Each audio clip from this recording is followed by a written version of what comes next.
The first bullet hit the surf before the landing craft's ramp even dropped. Tarawa, November 1943. Colonel Evans F. Carlson gripped the gun and stared at the horizon, a blur of palm trees, concrete bunkers, and smoke. Washington's orders were clear. Wait for the next tide. Regroup. Do not advance. He looked at his men, exhausted, sunburned, bleeding, and he knew waiting meant death. Carlson had been trained to follow orders, but he had also learned, years earlier in China, that sometimes survival demanded disobedience.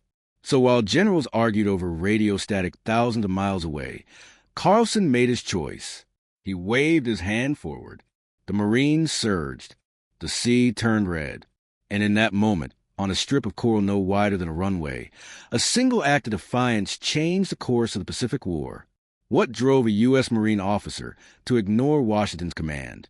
And why did his rebellion end up saving an army? In the weeks after Pearl Harbor, America's confidence was a wound that wouldn't close. Battleships still smoked in the harbor. The Pacific was an open graveyard. Washington wanted revenge. Fast. The answer was a Central Pacific campaign, island by island, reef by reef, a stepping stone path toward Japan.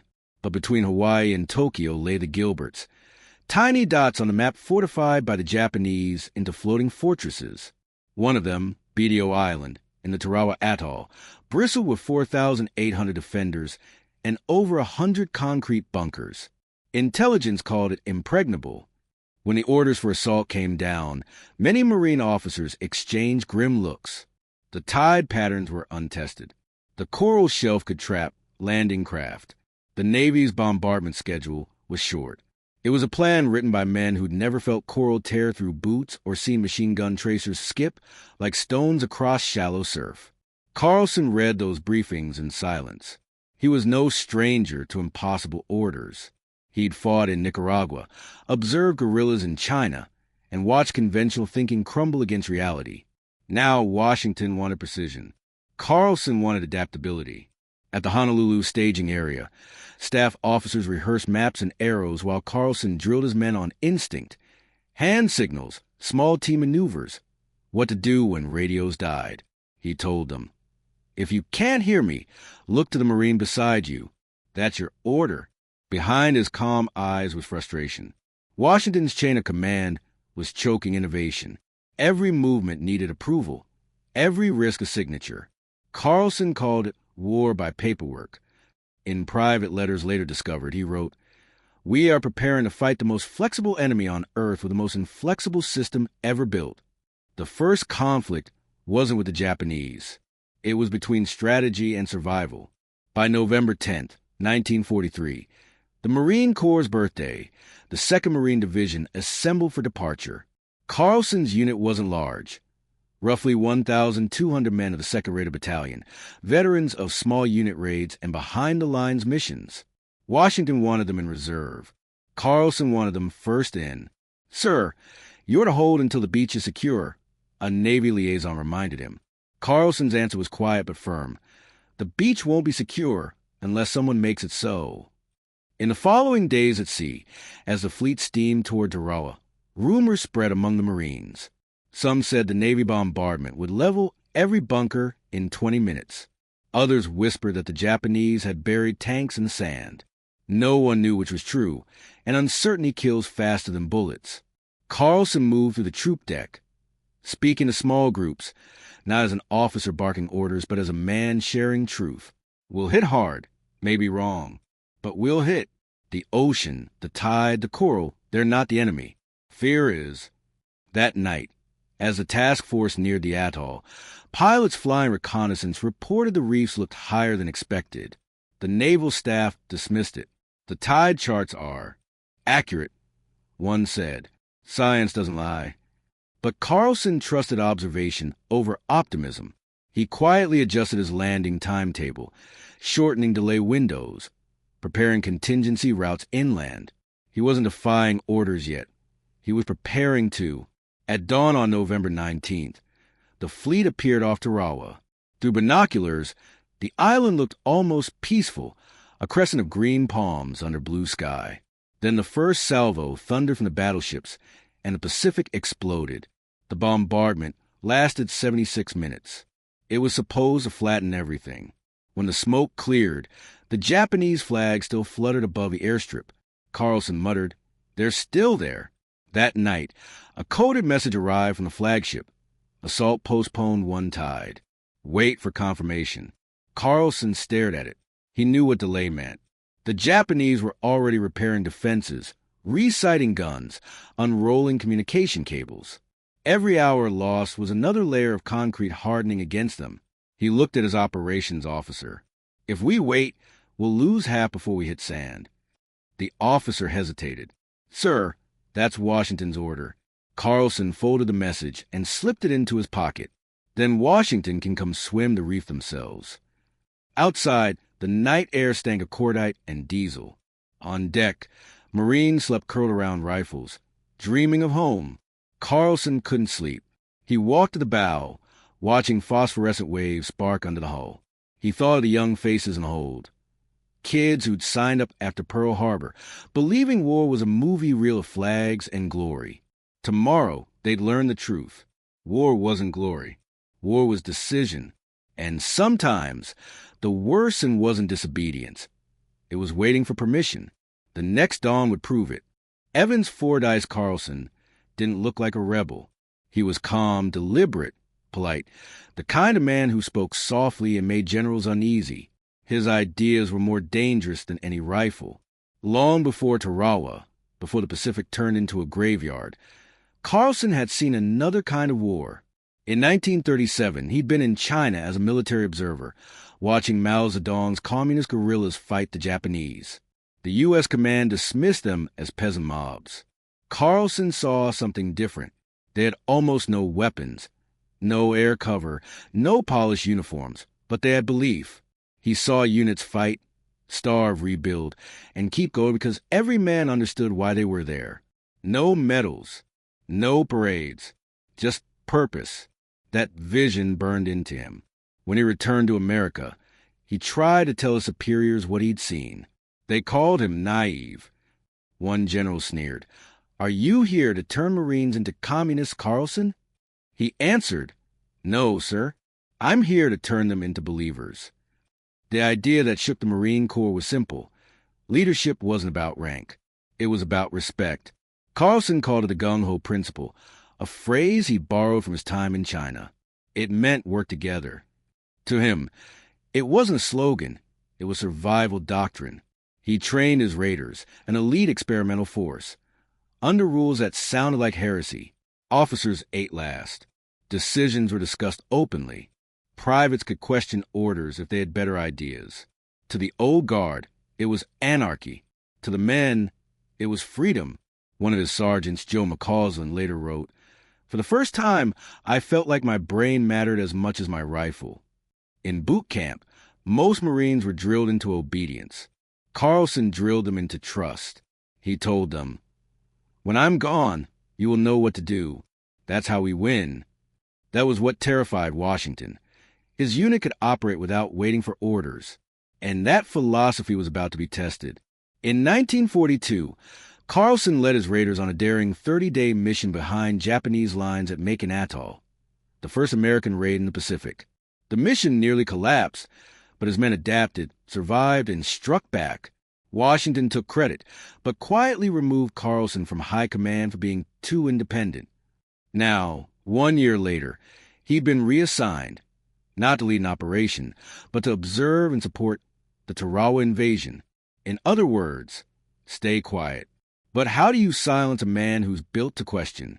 On board the transport ship Xylan, Carlson moved among his men, talking softly, sharing cigarettes. The Marines adored him. He didn't lecture, one recalled. He listened. He told them about China, about peasants who fought with bamboo spears against machine guns, about how belief could outlast bullets. Then he'd smile faintly. "That's why we'll win," he said, "because we fight for each other, not for orders." He turned his men into thinkers. That was his secret weapon. Still, not everyone liked him. One staff colonel complained in a report, "Carlson's methods breed insubordination, disguised as initiative." That line would haunt him later. In training drills, Carlson's unit practiced split-second improvisation. What to do when radios failed, when officers fell, when chaos ruled. Every man a leader, he'd say. That's how you fight a war that doesn't follow rules. And Carlson knew Tarawa would be that kind of war. Reports from reconnaissance flights showed Japanese pillboxes thicker than expected, anti-aircraft guns hidden in palm groves, depth charges buried in the beaches. The Navy still promised overwhelming firepower would solve it. Carlson didn't buy it. He'd seen what happened when soldiers trusted promises over instincts. One night, before the fleet reached the atoll, he sat with his junior officers under the dim red light of the mess hall. The air was heavy with cigarette smoke and anticipation. Tomorrow, he said quietly, they'll tell us when to move, but remember this, war won't wait. The tide won't wait.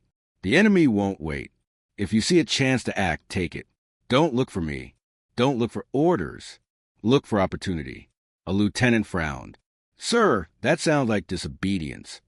Carlson smirked. Only if it fails. That line became a battalion's unofficial motto. He knew command might brand him reckless. But deep down, he believed there was a moral difference between reckless and responsive. He'd seen officers in China let their men die waiting for permission. He vowed never to be one of them. As the fleet closed in on Tarawa, the men grew restless. They'd been told the Japanese would crumble under the naval bombardment. Carlson didn't sugarcoat it. Don't believe it, he warned. They'll fight to the last man. So will we. He paused, scanning the deck. Faces young enough to still believe in fairness, old enough to know it doesn't exist. Just remember, he said softly, you're not here to die for an order. You're here to live for each other. When the first shells lit up the horizon, the Marines cheered. Carlson didn't. He stared at the glow on the water and murmured to himself, they still don't understand what's waiting for us. He could already sense it. Something was wrong. The sea smelled too shallow. The reefs looked too close. The tide was falling. And by the next dawn, it would strand hundreds of landing craft and thousands of men directly in the line of fire. Washington's plan was unraveling before the battle even began. Carlson knew it, and he was about to make a decision that would turn that knowledge into defiance. Dawn, November 20th, 1943. The horizon bled fire. The fleet had assembled, 20 warships, 32 landing craft, the might of the U.S. Pacific Marines ready to strike.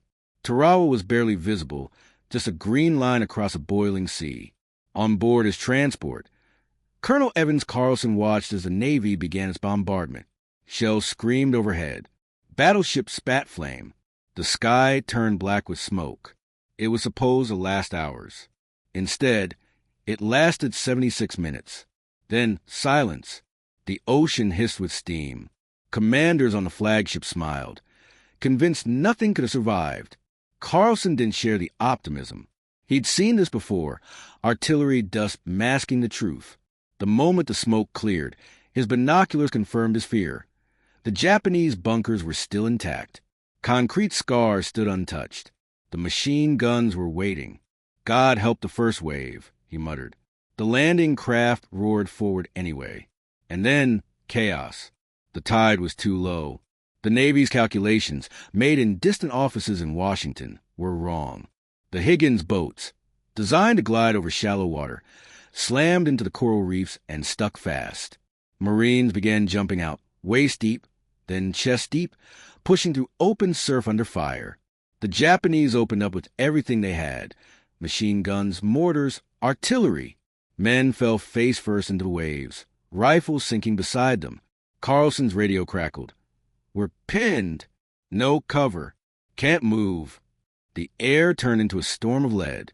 In the command boat, Carlson grabbed the transmitter. Advance. Move forward. Use the wrecks for cover. Don't stop. Washington's last message had been clear. Do not advance until the beach is secure. But there was no securer. There was only survival. Carlson turned to his helmsman. Take us in. Sir, orders are to wait. To hell with orders. The boat gunned forward. Every foot closer felt like a gamble. Bullets snapped through the air, splintering the wooden hull. Carlson crouched behind the engine, shouting over the roar of gunfire. Ahead, the lagoon was littered with bodies and burning craft. The water had turned from turquoise to crimson. A young corporal, barely 20, shouted, "Sir, we'll be cut to pieces." Carlson's reply was ice cold. "Then let's be cut moving, not waiting." That single line would later be quoted in reports and whispered in training for decades. When they reached the reef, Carlson and his men jumped into the water, waist deep, then chest deep. Salt and cordite burned their eyes. Every step forward was agony, dragging gear through surf, bullets snapping inches overhead. The Marines followed, hundreds of them, forming a crawling wave of humanity pushing toward land. The beach, when they reached it, was worse than hell. Palm trees shredded into stumps, sand cratered by shells, bodies everywhere. The smell, oil, blood, and smoke. Carlson hit the ground and looked for bearings. His radio was dead. His officers scattered. Command and control had vanished. He knew what that meant. The plan was gone. So he made a new one. He gathered the few men within shouting distance, maybe 40 total, and pointed toward the airstrip inland. "That's the heart of it. We take that. We live." No one questioned him. They moved, leapfrogging from crater to crater, using bodies for cover, crawling under wire. Japanese snipers fired from palm trunks, machine guns from bunkers camouflaged with sand. A grenade landed near them. Carlson kicked it away with a shout. It exploded midair. He didn't flinch. They breached the first bunker by noon, tossing in satchel charges. The explosion blew a hole through the roof. The shockwave left his ears ringing, blood trickling down his cheek. Inside, the Japanese defenders were gone, vaporized or buried. He looked around and saw something strange. The Marines were no longer following orders. They were following each other. Small squads adapting on instinct, covering, advancing, flanking. His gung-ho doctrine, the philosophy of equality and trust, was suddenly alive amid the chaos. And it was working. By sunset, Carlson's improvised units had cut a path halfway across the island. They fought yard by yard through trenches filled with flame and sand, their uniforms scorched, their canteens empty. When another officer radioed from offshore demanding a report, Carlson replied, "We're on the island. How many are left?" "Enough." That was all he said. That night, the Japanese launched counterattacks. Waves of screaming soldiers charged out of the dark, bayonets glinting. The Marines fired until barrels smoked. Carlson was everywhere at once, moving to the line, shouting encouragement, handing out ammunition, dragging the wounded to cover. At one point, a shell burst near him, sending him sprawling. A medic tried to pull him back, but he refused. "They'll need me up front more than I'll need morphine," he growled. By dawn, the sun rose over a landscape of ash. The beachhead was barely secure, but it was theirs. Carlson slumped against a wrecked bunker, his face gray with exhaustion. Around him, the survivors sat in silence, staring at what they'd done. Out of nearly 1,200 men, hundreds were gone, but the position was held. A radio message crackled from command. Beach secured, awaiting Washington's acknowledgement. Carlson said nothing. He just looked at the sky, smoke curling through the palm stumps. He'd broken orders, disobeyed a direct command. But his men were alive, and deep down he knew, if he hadn't, they'd all be dead. He watched the horizon, where the next wave of reinforcements was coming in, and he wondered, would Washington call him a hero or a traitor? When the guns finally fell silent at Tarawa, the ocean looked like it was bleeding.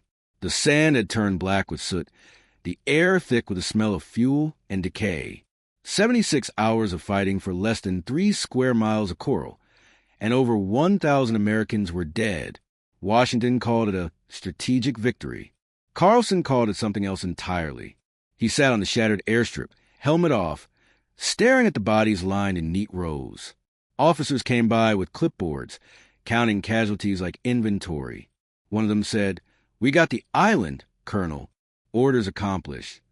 Carlson didn't answer. He was watching a medic cover the face of a Marine, barely 18. Later, in his field notes, he wrote, If this is victory, I fail to understand what defeat looks like. He didn't mean it as rebellion. He meant it as grief. But in wartime, grief is dangerous. When news of the battle reached the U.S. mainland, the headlines were triumphal. Tarawa taken in 3 days. Marines smashed Japanese fortress. The public never saw the truth, the tide miscalculations, the stranded landing craft, the slaughter in the surf. The War Department released only what kept morale high. Carlson wanted to tell the real story. Back at division headquarters, as officers celebrated the victory, he began drafting a letter, not to a friend, not to a journalist, but to Washington itself. He wrote about the mistakes, the flawed intelligence, the ignored warnings, the lives lost because higher command believed paper maps over the eyes of men on deck. "We are building a mythology of perfection," he wrote, "when what we need is humility." He knew it was risky. The military didn't reward honesty. It punished it. But he couldn't stay silent. He had buried too many young men to pretend the system worked. When his report reached Navy Command, the reaction was swift and cold. He was called into a debriefing room aboard the flagship Maryland. The admiral in charge didn't even look up from the papers on his desk. "Colonel, your statements border on insubordination." Carlson stood tall. "Sir, my statements border on truth." The admiral finally looked up. "You disobeyed a direct order." Carlson's reply was calm. "Yes, sir, and it saved lives." Silence. Just the sound of waves slapping the hull. The admiral closed the folder. "You may go." That was it. No commendation. No court-martial. Just a quiet erasure. Weeks later, Carlson's name was missing from the official reports. His contribution reduced to a footnote. He wasn't invited to the medal ceremonies. His letter vanished into archives, unanswered, but the men didn't forget. One Marine, years later, said in an interview, "He was the only officer who made me feel like my life mattered more than his career." Washington might have buried his letter, but word of mouth spread faster than censorship. The story of the colonel who ignored orders and won anyway became legend among Marines. It wasn't just bravery. It was proof that leadership meant risking your own comfort for someone else's survival. Still, Carlson paid a price. Back in the States, his superiors reassigned him to desk work, a polite exile. He grew thinner, quieter.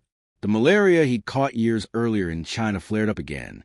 But he kept writing, articles, reflections, all circling the same question. Can a soldier tell the truth in a system built on obedience? His wife would later recall, he loved the Corps, but he hated what power did to men.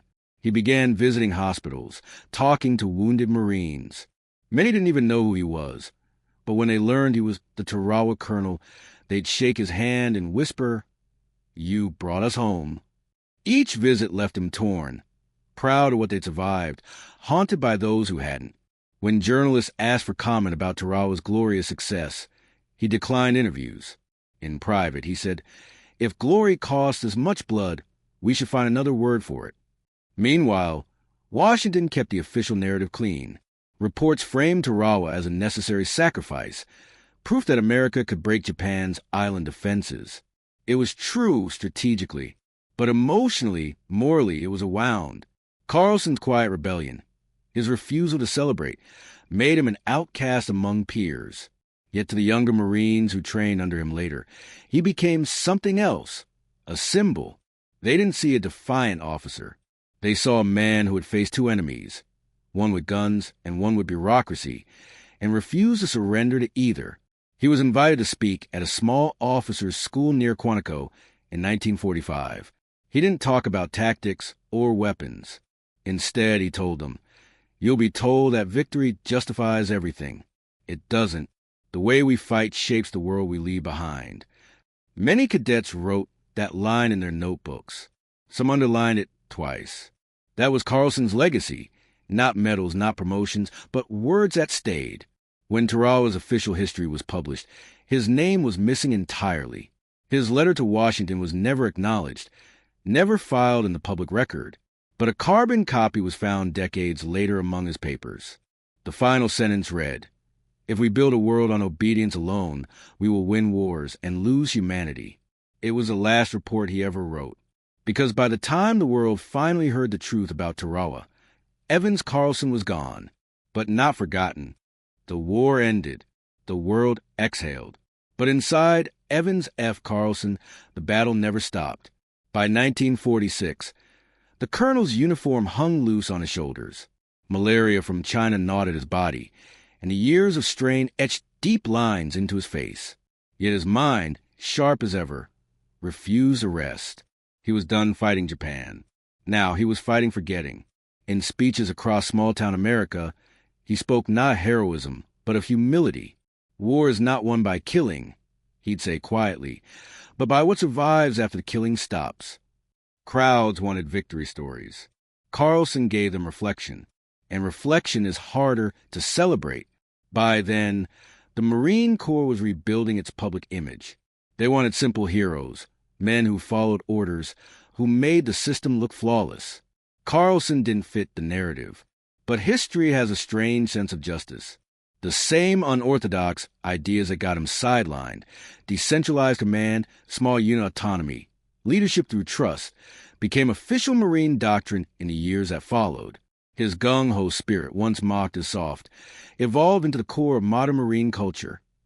Every Marine a rifleman, every squad capable of independent thought. The very philosophy that once got him branded a troublemaker now shaped the way America fought its next wars. And yet, Carlson wouldn't live to see it. In 1947, his heart gave out. He was only 51. The newspaper obituaries were brief. Colonel Evans F. Carlson, U.S. Marine Corps, passed away yesterday. One read, leader of the famous Raiders. Nothing more, but his men, those who had bled beside him at Tarawa, remembered. Every Memorial Day, a few of them would gather quietly, sometimes at Arlington, sometimes in their hometown VFW halls. They'd raise a glass and say the same thing. Here's to the colonel who led from the front. Decades later, military historians finally began to reevaluate his work. They found his letters, his after-action reports, his journals filled with handwritten notes from China and Tarawa, and they realized something extraordinary. Carlson had predicted the future of warfare. His belief that morale and initiative mattered more than blind obedience was echoed in the Vietnam-era counterinsurgency manuals. His gung-ho sessions, where officers and enlisted men discussed missions as equals, resembled the leadership councils used in elite special operations units today. Even the phrase mission command, now central to modern military doctrine, traced its DNA back to Carlson's ideas. He wasn't just a Marine. He was a generation early. But the deeper legacy wasn't tactical, it was human. Carlson proved that leadership isn't about control. It's about connection. He showed that the strongest chain of command is built not on fear, but on faith. And perhaps most profoundly, he revealed that sometimes doing the right thing means standing alone against a machine. In a declassified War Department memo found years later, one line stood out like prophecy. Colonel Carlson's unorthodox methods yielded unorthodox success. We need men like him, though our system rarely keeps them. That was the quiet tragedy of Evans Carlson, a man too honest for his time, yet too effective to erase. In his final notebook, written in shaky penmanship, he left behind a single paragraph, a message, not for generals, but for anyone who would ever wear a uniform. War tempts men to forget they are human. If I've taught anything, it's that courage means remembering it. Those words outlived him. Today, Marine recruits at Quantico still hear the phrase, gung-ho, shouted during drills. Few know it came from a maverick colonel who defied orders on a beach called Tarawa. Fewer still know that his defiance was never about rebellion. It was about responsibility. He didn't break orders to prove himself right. He broke them to do what was right. And in the long ledger of history, that difference, the space between pride and principle, is what separates a soldier from a leader. Evans Carlson never got his medal, but maybe he didn't need one. His legacy was written in the lives of the men who walked off that coral beach because he refused to wait for permission. He taught the Marines a truth that still echoes across every generation of warfighters. Sometimes the bravest thing a soldier can do is think. He wasn't the loudest officer or the most decorated, but he changed how America fights its wars. Evans Carlson proved that leadership is a decision, not a title. If you want more hidden stories of courage, rebellion, and impossible choices from World War II, subscribe and join us for the next Forgotten Front of History.